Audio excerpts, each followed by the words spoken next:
جو لڑکے اور لڑکیاں ایک دوسرے سے نکاح کے بغیر عشق اور محبت کرتے ہیں ان کے لیے چند اشعار ہے۔ شاعر کہتا ہے، کمر جھک کے مثل کمانی ہوئی، کوئی نانا ہوا کوئی نانی ہوئی، بالوں پہ غالب ان کی سفیدی ہوئی، کوئی دادا ہوا کوئی دادی ہوئی۔ اشعار کا مطلب سمجھیے گا، کمر جھک کے مثل کمانی ہوئی، آدمی یا عورت بوڑھے ہو جاتے ہیں تو ان کی کمر جھک جاتی ہے، مثل کمان، کمان یوں ٹیڑھا ہوتا ہے، کمان کی طرح ان کی کمریں جھک جاتی ہے، ٹیڑھی ہو جاتی ہے، تو کوئی نانا بن جاتا ہے کوئی نانی بن جاتی ہے۔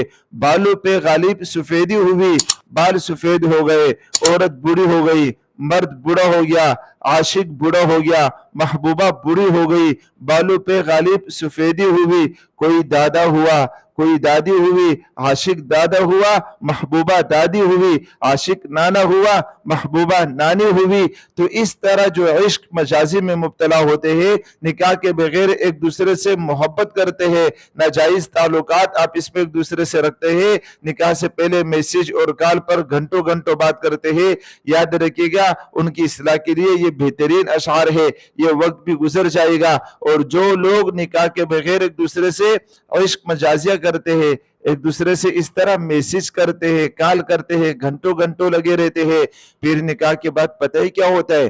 نکاح کے بعد جب ان کی شادی ہو جاتی ہے ایک دوسرے سے، تو ایک دوسرے کے بارے میں انتہائی غلط گمانیاں اختیار کرتے ہیں، آپ اس میں جھگڑے ہوتے ہیں۔ پھر ہوتا یوں ہے کہ عموماً 99% اس طرح کے لوگوں کی نکاح اور شادی دائمی نہیں ہوتی ہے، جدائیگی ہو جاتی ہے۔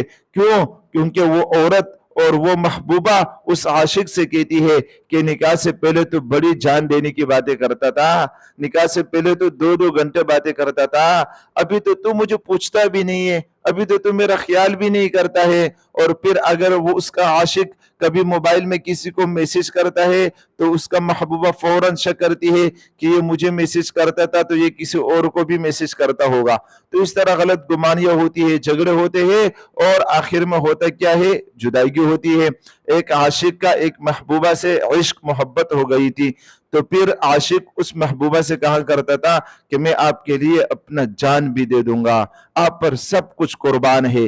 اتفاق سے دونوں کی شادیاں ہو گئی۔ شادی کے بعد کچھ مہینوں کے بعد اس کی جو محبوبہ تھی، اس کی جو وائف تھی، اس کی طبیعت خراب ہو گئی، رات کو 2 بجے 3 بجے۔ تو اس محبوبہ نے، اس وائف نے اس عاشق اپنے شوہر سے کہا کہ بھائی مجھے ڈاکٹر کے پاس لے کر جاؤ، تم تو میرا خیال ہی نہیں کرتے ہو۔ تو اس عاشق نے اس سے کہا کہ ارے میں آپ کے لیے کیا اپنا جان دے دوں؟ اتنا کچھ تو کر رہا ہوں، اپنا جان دے دوں کیا آپ کے لیے میں؟ تو مطلب یہ ہے کہ اس وقت پھر یہ کہتے ہیں کہ جاؤ، میں تمہارے لیے اب جان توڑی نہ دے سکتا ہوں۔ تو اس محبوبہ نے اسے کہا کہ شادی سے پہلے تو بڑی جان دینے کی بات کرتے تھا، اور ابھی کیا ہو گیا؟ تو ہوتا یوں ہے، جو بغیر نکاح کے ایک دوسرے سے عشق اور محبت کرتے ہیں، باتیں کرتے ہیں نکاح سے پہلے، ان کی شادیاں اکثر یہ ہوتا ہے کہ ہمیشہ دائمی طور پر نہیں رہتی ہے، ٹوٹ جاتی ہے، جدائیگی ہو جاتی ہے۔ اس کی وجہ کیا ہوتی ہے؟ اس کی وجہ یہی ہوتی ہے کہ نکاح سے پہلے انہوں نے آپس میں ناجائز طریقے سے میسج کیے تھے، باتیں کی تھی، تعلقات قائم کیے تھے۔